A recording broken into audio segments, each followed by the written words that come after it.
আসসালামু আলাইকুম। প্রিয় বন্ধুরা, কেমন আছেন? আশা করি ভালো আছেন।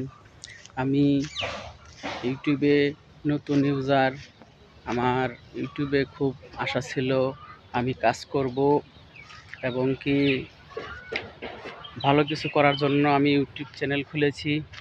আমি এক আপুকে ইউটিউবে কমেন্টস করেছি অনেকগুলো, যে আপু আপনার সাথে একটু ডুয়েট করব, আমাকে একটু সুযোগ দিবেন।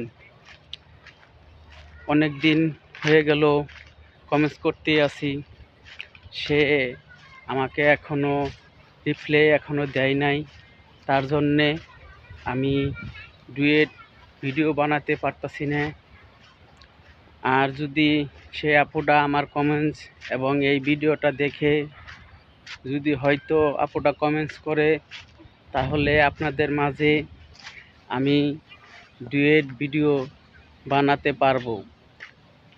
আর না হইলে আমি ডুয়েট ভিডিও, আমার মনের আশা ছিল, শখ ছিল যে আমি একটা ডুয়েট ভিডিও বানাবো, তা আর হবে না। আপনাদের আমি দেখাতে পারবো না। আর আমি একা একা যতটুকু পারি, আমার কোনো লোক নাই।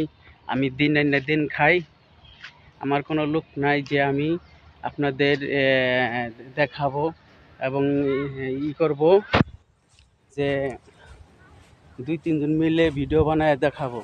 আমি একাই, আমার কোনো আলাদা কোনো লোক নাই। আমি একাই সারাদিন কাজ করে এসে আপনাদের মাঝে একটু অভিনয় করে ভালো লাগার জন্য, আপনারা যদি ভালো পান এই জন্য আমি একটু ভিডিও বানাই। বন্ধুরা, যদি আমার ভিডিওটা ভালো লাগে অবশ্যই একটা সাবস্ক্রাইব করবেন। আপনাদের মাঝে আমার এই একটাই আশা, বেশি আশা নাই, বুঝছেন? যদি হয়তো বা আপনারা আমাকে সাপোর্ট করেন, তাহলে আমি অবশ্যই আপনাদের ভালো কিছু দেখাতে পারবো ইনশাল্লাহ। এটাই আশা রইল। আমার আর বেশি কিছু বলার নাই। ভালো থাকবেন, সুস্থ থাকবেন, এই কামনাই করি। এই যে আমাদের ছোট্ট একটা বাড়ি, আপনাদের একটু দেখাই। বেশি বড় না, এই যে ছোট্ট একটা বাড়ি। এই যে এখানে ঘাস আছে, ঘাস লাগিয়ে যে লাল শাক লাগাইছি। এই লাল শাকে তুলে তুলে বেচি আর দিন এনে দিন খাই। এগুলোই আমার সম্পর্ক, বেশি কিছু নাই। তো ভালো থাকবেন, সুস্থ থাকবেন, এই কামনা করি। আল্লাহ হাফেজ। ভিডিওটি অবশ্যই সাবস্ক্রাইব করে দেবেন। বন্ধুরা, কেমন হলো জানাবেন। ধন্যবাদ।